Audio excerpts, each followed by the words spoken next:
Hello there. I'm Ajita Menon, President and CEO of Calbright College.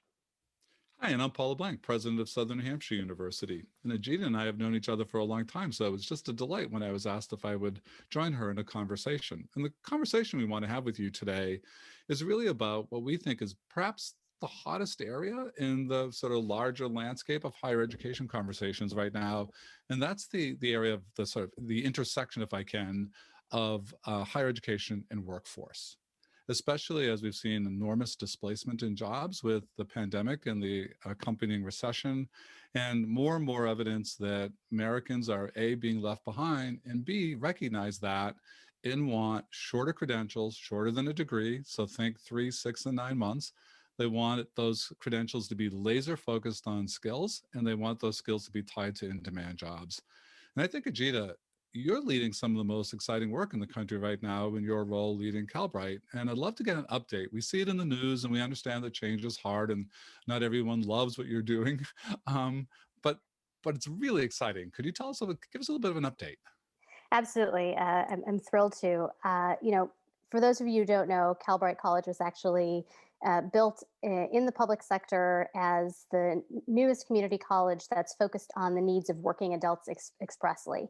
And, it started in 2018 on a piece of paper, and we were still in the very early stages of a kind of 7-year development timeline. But I mention it because we could not have anticipated the events that would lead us to just defining the urgency of work in the public sector in this way. And, getting back to this understanding of how we can build a college that's built completely around the needs of what individuals are experiencing in the labor market today. That's the task at hand for us. And so, as you mentioned, absolutely things are met with skepticism. Anything new, anything innovative always is.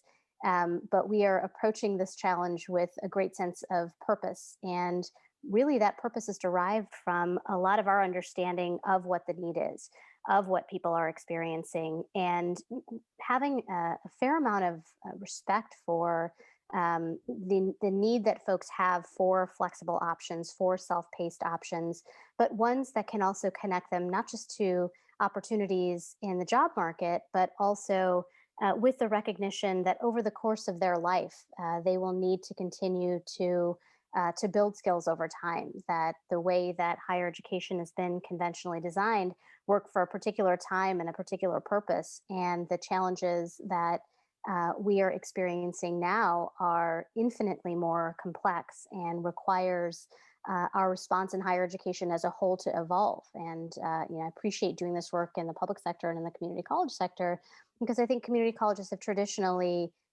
occupied that space. That's been a very important role that community colleges have played.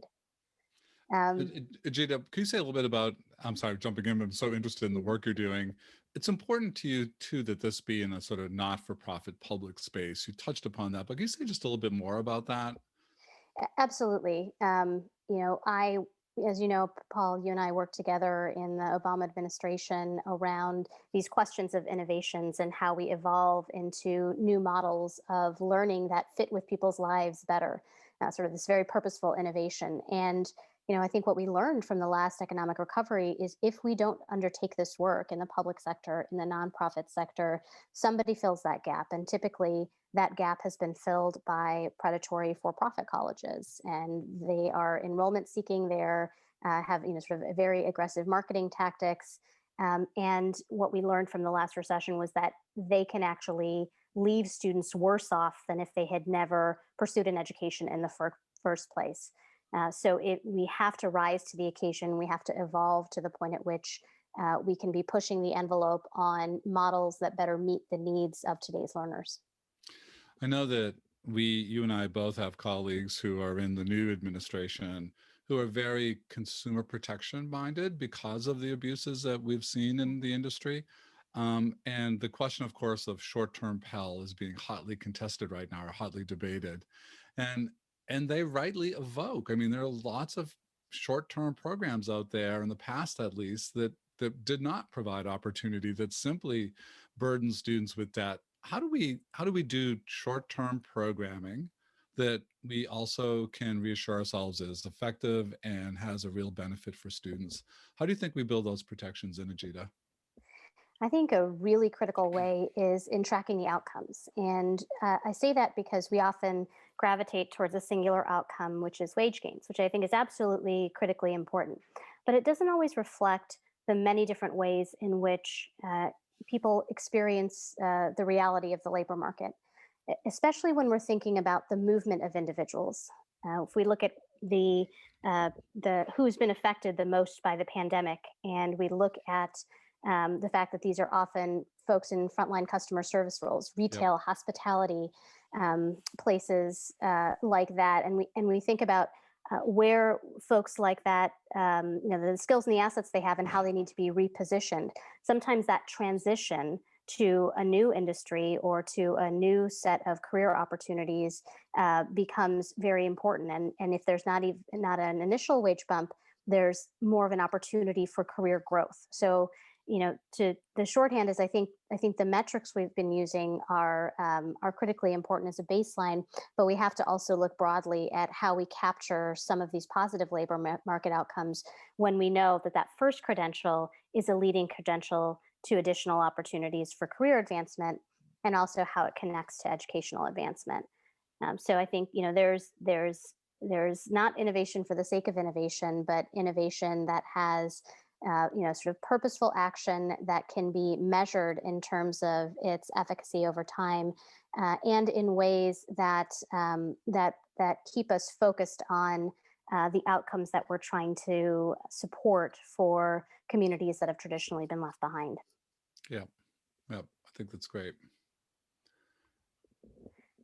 One other thing I am very curious about, Paul, I've always appreciated just how expansive your thinking is in terms of you sort of see a challenge, you confront the challenge, and you think about how to best respond to it. And I was tracking that you recently acquired Kinsey Academy. And I would love for you to tell us a bit more about why, and sort of not just the decision making around it, but what you hope to do with it.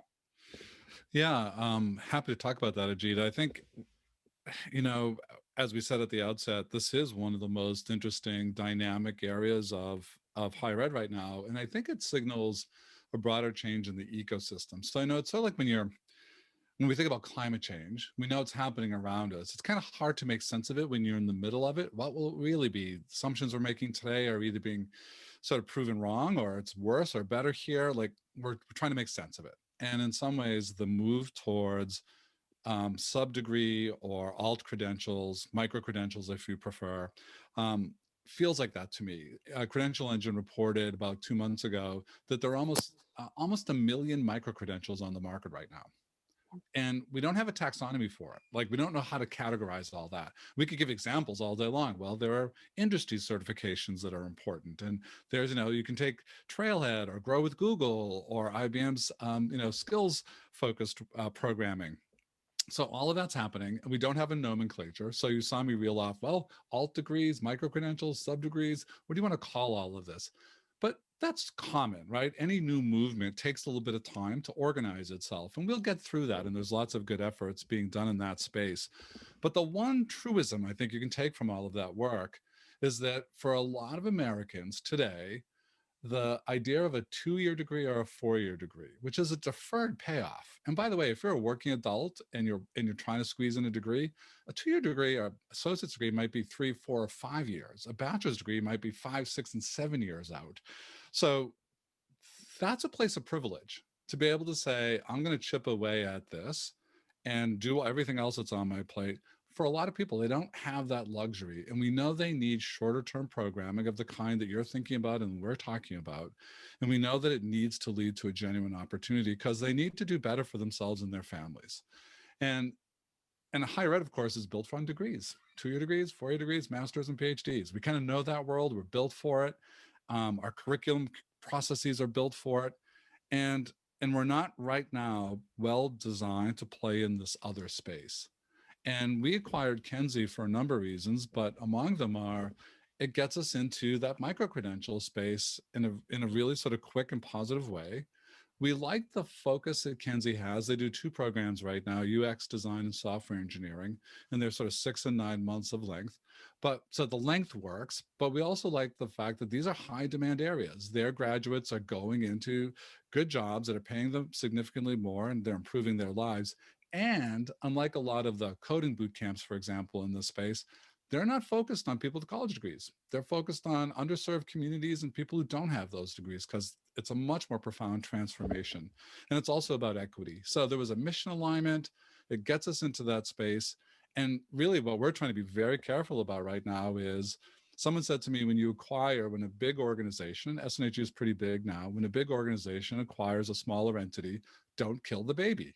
Like, don't suffocate the baby, right? Because we don't want to laden it with our processes, our ways of doing things. We're slower because higher ed's generally slower about things. Let Kenzie be Kenzie, but let them leverage whatever they need in order to grow and serve more students. So we're excited. We're going to add with them 2 more programs this year, and probably 4 to 5 more programs next year, and really start to expand that portfolio to reach more people who need the programs. But I think all of us in traditional higher ed have to think really hard about, are we going to cede this space to others again? When I say again, because that's what we did with online learning.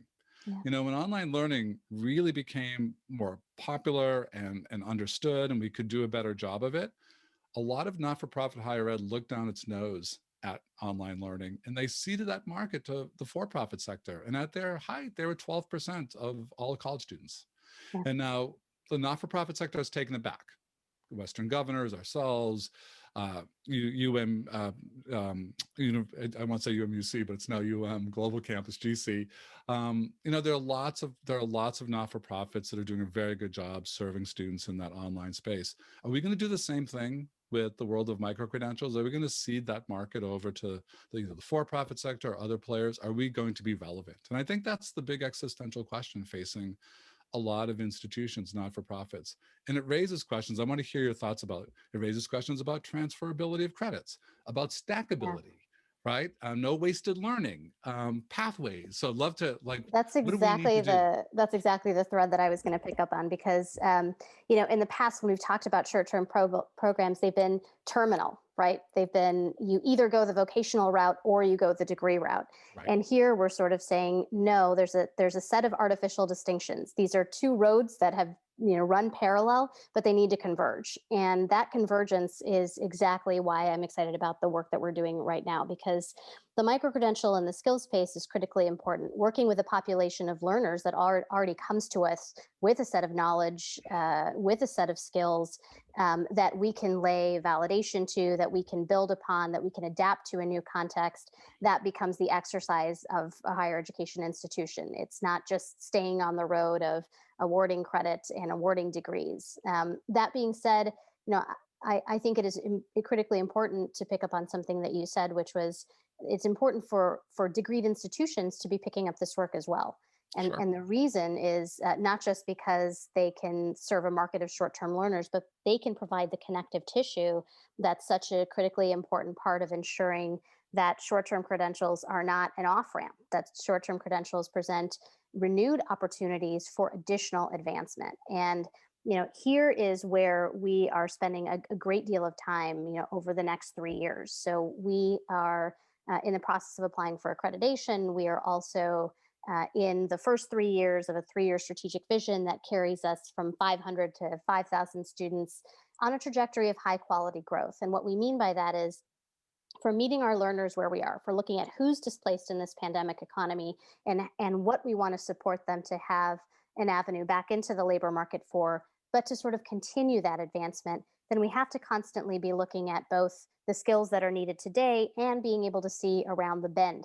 And some of the things around the bend are not in a post-degree market just yet. That's not the way that the hiring market is working right now. There is still a preeminence around the degree in many respects. And so how do we ensure that people can honor and we can validate and credit all of the learning that has occurred whether it has occurred in the course of their work life or whether it has occurred in residence in our online institution. And getting us closer to that becomes such an essential part of me being sure that as an institution, and I know you share this view, that we are honoring all of that learning wherever it occurs, that we are awarding credit for that purposefully to advance folks in the degree market. And over time, I think our hope and our expectation is we will continue to validate some of the shorter term skills based credentials in ways that are standalone, so that we can start to topple the need in many cases for continuing to inflate the requirements of entering the labor market or succeeding in the labor market. And that is such a, given the cost structure in higher education, that becomes such an important proposition in terms of how we truly address equity. When cost and debt become a necessary part of financing higher education, we cannot continue to say the way that we've been doing things for the past 20 years is going to be sufficient or, frankly, is ethical or appropriate to really address our equity goals as a country. Yeah, and when you think about credit and how broken is our transfer credit system, I think Michael Horn cites that I think in California, 43% of community college students who go on to a of those who go from a 2-year school to a 4-year school, they lose on average 43% of their credits. And if you think about who's being served in the community colleges and moving on, you see this inequity being exacerbated because now they have to make up the right, or they're accepted for electives, but not for program completion, another sort of inefficiency. So we have this mantra of no wasted learning, so that when a Calibrite student that you've done a great job with and you get that credential that helps them get a better job, but we're now in an ecosystem and where we have to get really comfortable with earn while you learn or learn while you earn. And when that student comes to us and says, I want a pathway to a degree because that's my next stop on this journey, we don't want any of what they've learned with you to go to waste. Like, no, we've got to be able to accommodate that. And we have to make it seamless and easy so that they're on a pathway. Because I just bristle when I hear people say, well, people don't necessarily need a degree. It's usually someone who already has one and whose kids went to a college, but they're talking about other people don't need a degree. And a lot of time, those people are Black people and brown people and people who sort of fall into categories that are already ill-served. So I think the equity aspect of this that you raised is so critical. We've built it into our systems in some ways at this point. It's calcified. Absolutely. And we take a critical eye to healthcare, to policing, to all these different really traumatic scenarios in which folks have been disproportionately impacted. Communities of color have been disproportionately we don't take that same critical eye to higher ed because we're all very mission driven. We want to believe we believe in equity, but our actions don't always reflect that. And I think we have to move beyond the intention of equity towards the action. And that's part of why I sort of love the sort of openness and spirit that you bring to the approach at Southern New Hampshire. That's why when I think about Calbright, I also don't think about it as a single institution. I really think about it as a connected player in the ecosystem and the ability to connect our learners to other community colleges who have a shared view of this problem, have a shared view of this challenge, and want to explore ways of addressing it. So we've really expanded and are continuing to expand our partnerships with our sister colleges as well, because that becomes a very important part of how fundamentally we change the experiences that this population of learners has with education. And, I think, I'll illustrate one example of a student of ours, Hector, who had to take a break. Life overtook him in this pandemic, and he had to step away from his education. And he found his way back. He had a little bit of breathing room, found his way back. And one of the first thing we did is a career coach of ours helped support him to redo his resume, to get reconnected into the labor market. And because he was enrolled in one of our certification programs, our IT certification program, the hiring company actually invested in him, right? They brought him on board because he was pursuing this degree or this credential rather. And those are small examples, but those are the plurality of examples of students and learners in our institution, and often those who have either fallen out of our higher education system or have never saw themselves as having an on-ramp into it. Yep. Yeah, and I think I love the way you describe that, Ajita, because I'm going to go back to my ecosystem metaphor, which is common use, of course. But you see these new ligaments being formed. So a Calibrite comes in, connects to its sister colleges, as you described. When you partner with institutions like ours, and the students have options and pathways that weren't there before the Calibrite occurred. I think the announcement recently of the 2U and Guild partnership Mhm. was a really interesting new ligament. Like that didn't exist before. So now you have kind of blue chip institutions high up on the food chain.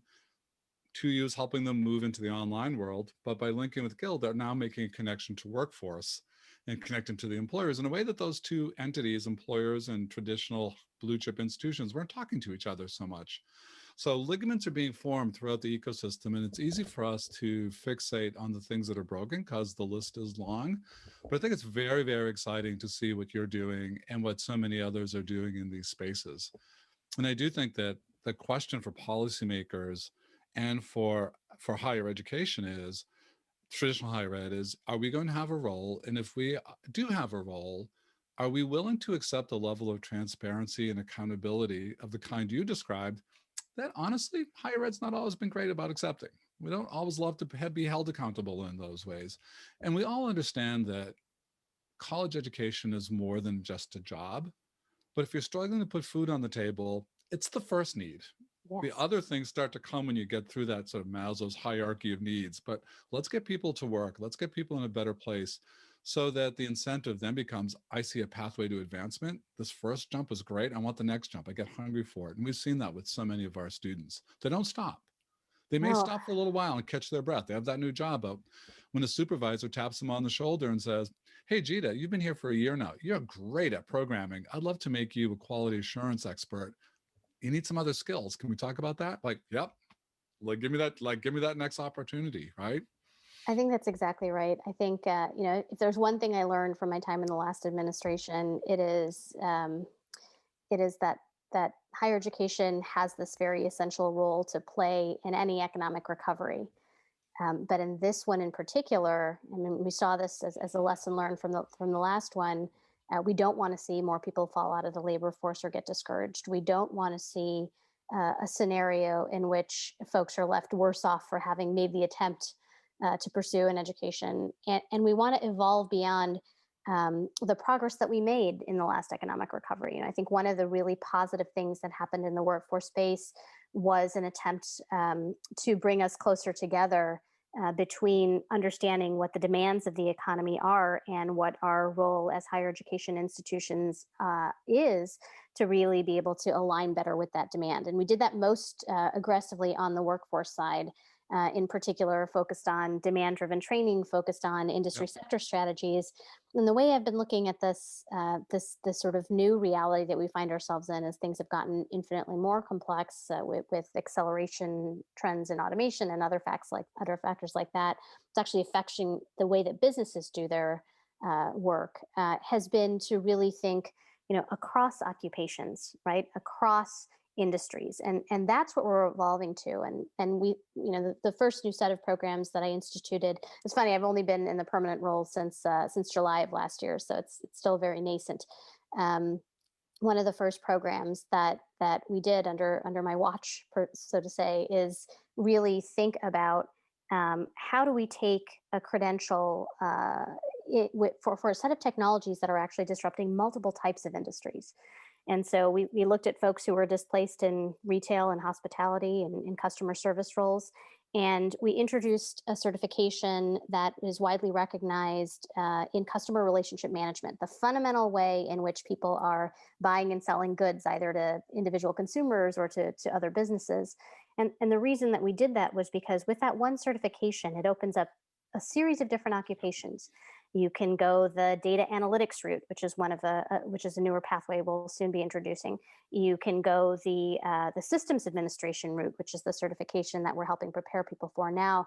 or you can go the junior developer route. You can actually get into some of that coding space. Those are three very different career trajectories, and that is a single certification that makes that skill set valuable across many different types of industries. And so, just thinking about those kinds of ways in which we are not just building and enhancing Yep. skills in these traditional disciplinary silos, but moving beyond that to sort of say, how do we need to be positioning people to navigate a series of career changes, or provide occupational roles that have value across multiple types of industries? And how do we do that in ways that ensure their job success? Our approach to even the selection of that pathway was one aspect of it. The other aspect of it was, what does it take to do those three different occupations? And so, actually going through a very diligent user design process where we focus on interviewing not just the hiring market and the employer side of the house, but the individuals in roles like that. What does it take to actually succeed on the job? How can we provide a supplement to the technical skills, to the skills that are required, sort of so-called soft skills that are contextually and domain specific to those new occupational roles and within that industry that you might be working in with such skills and certification. Yeah, I love the way you frame that up, because we need to create more options and not make single bets. I think a lot of times this conversation about, we're going to make a bet on a particular kind of job and a particular, and our work in Alabama has been really interesting, because when we went in thinking about our programming, we sort of treated the state as a single entity. But in fact, the jobs that are available in Huntsville, aerospace and manufacturing and advanced manufacturing, look very different than the jobs that are available in Birmingham, Yeah. healthcare, finance, et cetera. And I think having the kind of flexibility that you're describing really makes that credential so much more powerful for people, because people are not often, we don't have this sort of fluid mobile workforce that we once did decades ago, where people would up and move. Like, people are tied. So what's Yeah. the particular opportunity in your area, and what credential gives you the most options? It's just brilliant stuff. I think we've actually come to the end of our time, maybe even past it. So Jen, I'm going to ask you just a quick question. What gives you the most hope? What makes you most optimistic about our ability to get this right? Um, I think what gives me the most hope, and this is also a lesson from my career, is that there's not really an option to fail. Mm. And what I mean by that is, there are too many genies out of the bottle in this moment. There is no going back, and so I think there's a growing cadre of leaders in higher education that are seeing that and that are understanding that. And that is very movement building from my perspective. So, the more conversation I have with folks that are confronting very challenging situations, the more the necessity of innovations and changing the approaches that we take methodologically to this work. They're becoming emergent in ways that we can't be protected from. We can't shield higher education from anymore. And so the sort of the urgency of this moment, the reality that there are enough folks out there, especially with what folks have endured over the past year, that there's no going back. So, maybe something we're doing right now in this moment isn't working, and we find a way forward to address what's not working. And so that there's an iterative cycle in place for a growing share of higher education leaders, and I'm very hopeful about that. And I would add, I wholly agree with everything you've said. I'm also really excited about the other entrants into the ecosystem. I love, Yeah, that I want a Matt Siegelman at Burning Glass to be in this conversation with us, right? I want MC in this yeah, conversation with us. I want the folks at Credly in this conversation with us. I love the work that Guild is doing. So the ecosystem is getting richer and more diverse. And yeah, it makes it a little bit more confusing right now, but it's just a lot of really smart people who care very deeply that we get this right, because the absolutely. country can't afford to leave people behind the way that we've been doing for a while. And I think we're seeing the social consequences of that all over the place. So I often say that when my own experience as a first generation college goer and an immigrant kid, was the ability to have access to high quality, affordable education that transformed my life. Higher ed was part of the solution in my world. For too many people now, higher ed's seen as part of the problem. And we got to get it back. We got to get back to where we were. And it's not returning to an old model. That model was built for a different time and age. We got to hold on to everything that we love about that model. We have to make it relevant for today's world. And I think there's so many people asking those questions, and you're right there at the front of the pack. And it makes me really optimistic to know that you're leading the work at Calibrite and to be in this conversation with you. Thanks so Thank you. much. I'm looking forward to us working together in the future too. Absolutely. Thank you, everyone. This has been a pleasure for us. I hope you enjoyed our conversation. I certainly enjoyed my conversation with Ajita, and we're delighted to be part of the program.